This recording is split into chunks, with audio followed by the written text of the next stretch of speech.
Hello বন্ধুরা, আশা করি তোমরা সবাই ভালো আছো। আজকে আমরা প্রথম শ্রেণীর বাংলা পাঠ 52 নিয়ে তোমাদের সামনে হাজির হয়েছি। চলো দেখি আমরা পাঠ 52-তে আমাদের কি আছে। শব্দ নিয়ে খেলি। এখানে আছে অভি। অভি ক দিয়ে প্রথমে একটা শব্দ বলে, দেখো কি বলছে, অভি ক বর্ণ দিয়ে একটি শব্দ বললো। শব্দটি হলো কি বলছে, কলম। প্রথম কি থাকতে হবে, ক থাকতে হবে, সেটা বললো কলম। এখন কলমের শেষ ওয়ার্ডটা দেখতে পাচ্ছি আমরা এখানে ম আছে। এখন কলমের শেষ বর্ণটি ম।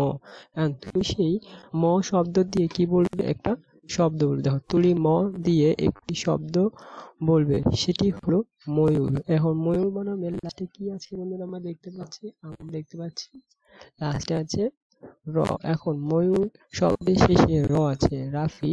এই র দিয়ে একটি শব্দ বলবে, সেটি হলো রাত। সেটি কি হলো, রাত। এখন মিলি বলল রাত। এখন রাষ্ট্রে কি আছে, ত আছে, তাই মিলি বলল ত দিয়ে শব্দ বানাও, সেটি হলো কি, তাল।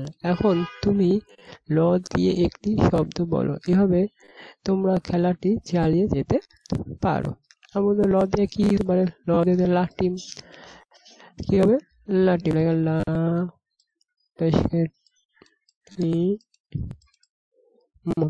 লাটিম। এখন তোমার বন্ধুরা বা এরপরে যে বলবে, সে কি দিয়ে বলবে, ম দেয়া বলবে।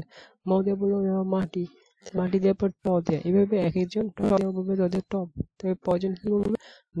এভাবে তোমরা খেলাটি চালিয়ে যেতে থাকো, ঠিক আছে বন্ধুরা। আর দেখি আমাদের কি আছে, আমাদের আর নেই পাঠ 52-তে এটুকু কি আসছে। তো আজকে বন্ধুরা এই পর্যন্তই। আশা করি তোমরা ভালো থাকবে।